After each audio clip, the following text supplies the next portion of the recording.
अगर ऐसा लगता है कि आपकी जिंदगी में ये एक कमी रह गई, बस ये एक कमी अगर पूरी हो जाती तो आपकी जिंदगी बहुत हसीन हो जाती, अगर ऐसी कोई कमी आपकी भी जिंदगी में है तो दोस्तों यकीन मानिए आज के दिन आप अगर इस वीडियो को पूरा देख लेते हैं तो आपकी जिंदगी में वो कमी नहीं रहेगी। वीडियो को शुरू करने से पहले मेरे चैनल को अगर आपने अब तक लाइक नहीं किया, सब्सक्राइब नहीं किया, शेयर नहीं किया तो प्लीज आप मेरे चैनल को जरूर लाइक, शेयर और सब्सक्राइब कीजिए। आज का टॉपिक है सुषुम्ना नाड़ी। ईड़ा और पिंगला जो आपके बॉडी में होती है वो इस तरीके से होती है, ठीक है, वो इस तरीके से चलती है और जो सुषुम्ना नाड़ी होती है वो बिल्कुल स्ट्रेट होती है।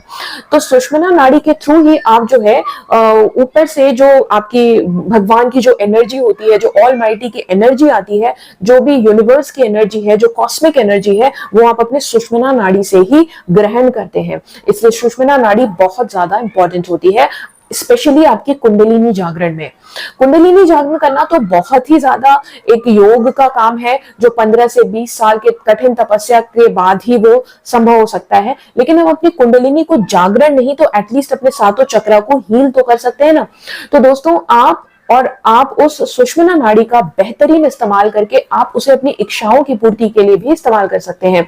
आप उसे लॉ ऑफ अफर्मेशन को क्विकली उसको आप कल्मिनेट कर सकते हैं, मैनिफेस्ट कर सकते हैं चीजों को।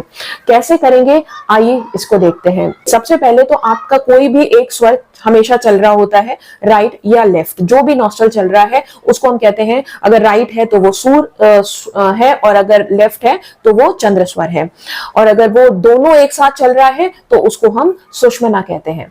लेकिन वो दोनों कब चल रहा होता है? वो जब आपका एक स्वर से दूसरे स्वर की तरफ शिफ्टिंग हो रही होती है, तो वो बीच में 1.5 से 2 मिनट का समय ऐसा होता है जब आपके दोनों स्वर एक्टिव होते हैं। और वो एक ऐसा गजब का समय होता है जब आप अपनी किसी भी, जो कहते हैं ना, जो भी आपके डेटी है, जिस भी आप धर्म को मानते हैं, आप उस डेटी से अपना डायरेक्ट कनेक्शन बना सकते हैं। और डायरेक्ट कनेक्शन बनाकर, ऐसा नहीं मैं कह रही कि आप बस तुरंत अपनी डिमांड की लिस्ट आप उनको थमा दीजिए। दोस्तों डिमांड की लिस्ट थमाने के बजाय कैसा लगेगा आपको अगर आपका एक बच्चा है और वो आपको हमेशा अपनी डिमांड की लिस्ट ही देता है, कभी भी आपको एक थैंक यू नहीं बोलता, कभी भी आपकी लाई हुई चीजों में हमेशा कमियां बताता है, और वो कभी भी आपको आपकी किसी भी चीज के लिए अप्रिशिएट नहीं करता, आपको बहुत बुरा लगेगा। और यकीन जानिए आप उसे धीरे धीरे चीजों को देना बंद कर देंगे। आप ये कह देंगे कि भाई मैं तो कुछ ठीक देता ही नहीं, तुम अपने से कमा लेना, यही कहेंगे ना। तो दोस्तों यही वो ऊपर वाला भी कहता है। तो हमें नेचर भी ये बताती है कि हर 1 घंटे बाद जब आपका स्वर बदल रहा है, जब आपका 1.5 से 2 मिनट सुषुम्ना नाड़ी का वक्त है, उस वक्त आप उस भगवान से, उस परम पिता परमात्मा से, उस ऑलमाइटी के साथ अपने आप को कनेक्ट करिए। और कनेक्ट करके लिस्ट ऑफ डिमांड देने के बजाय थैंकफुल नोट दीजिए। अब थैंकफुल नोट आपको कैसे देना है? वो ये है कि आप ऑफिस में हैं, घर में हैं, मेट्रो में हैं, प्लेन में हैं, ट्रेन में हैं, आप जहां भी हैं, you just take a deep breath, एक कामिंग उसमें इफेक्ट में आइए। और आप अगर आंख बंद करके बैठ सकते हैं तो बहुत अच्छा है, नहीं तो आप वैसे ही मेडिटेटिव पोजीशन में आ सकते हैं। अगर आप डीप ब्रीदिंग कीजिए तो आप मेडिटेटिव पोजीशन में इमीडिएटली आते हैं, आप एकाग्र हो जाते हैं। और जैसे ही आप एकाग्र होते हैं आप ऊपर वाले से कनेक्शन अपना बना सकते हैं। और आपको ये जानकर बहुत ही, आपको एक्चुअली ये चीज फील करने वाली है, आप खुद इस चीज को फील करेंगे कि जब जिस वक्त आपकी दोनों नॉस्ट्रल एक्टिव है और अगर आप एकाग्र होकर आप कनेक्ट होने की कोशिश करेंगे भगवान से, परमपिता परमात्मा से, तो आपका कनेक्शन इतनी तेज एस्टैब्लिश होगा कि शायद आपको यकीन ही ना हो। क्योंकि आपने कभी मेडिटेशन भी अगर नहीं भी किया है तभी भी आपका कनेक्शन बहुत तेजी से एस्टैब्लिश होगा।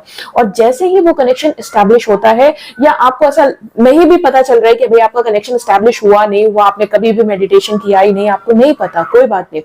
आप जिस वक्त आपकी दोनों नॉस्ट्रल चल रही है, आप आंख बंद करके या खोल के बैठ जाइए, डीप ब्रेथ लीजिए और आप अपने ऑलमाइटी का जो भी नाम है, जो भी मंत्र है, उसका उच्चारण जो भी आपको सबसे ज्यादा पसंद है, 1 2 बार, 4 बार, 5 बार, 10 बार, जितनी बार भी आप कर सकते हैं उसको मन में चैंट कीजिए।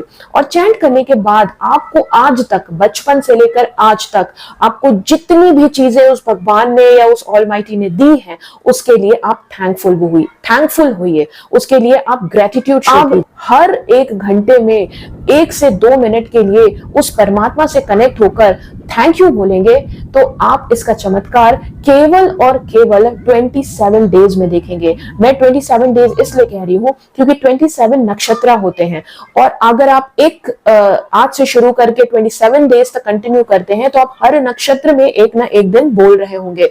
और अगर आप जो है 12 घंटे में हर घंटे आप इसको कर रहे हैं, तो मतलब दिन में आपने 12 बार यानी 12 मिनट आपने उस भगवान को दिए। 12 मिनट से थोड़ा ज्यादा ही देंगे क्योंकि वो 1 से 1.5 मिनट का वक्त होता है। तो वो 12 मिनट जो आपने उस परमात्मा को दिए, उसको थैंकफुल होने के लिए दिए। कोई डिमांड की लिस्ट न रखिए, कोई मांगलिक काम न करिए, कोई शुभ काम की शुरुआत न करिए। इस समय आपको केवल और केवल परमात्मा से कनेक्ट होने का समय होता है। और अगर आप परमात्मा से कनेक्ट होकर एक थैंकफुल नोट उन तक पहुंचाते हैं तो उसका जो चमत्कारिक परिणाम आपको मिलेगा वो आपको 28th डे पर आकर आप कमेंट करिएगा, और फिर आप बताइएगा कि जब आप थैंकफुल हुए हैं तो आपके अंदर क्या क्या चेंजेस आए हैं। तो दोस्तों, ये थी सुषमना नाड़ी की पूरी एक दास्तां, जिसको कि अगर आप इसको अपनाते हैं तो आप खुद अपने हाथों से अपनी जिंदगी को हसीन बना सकते हैं। अपना ध्यान रखिए।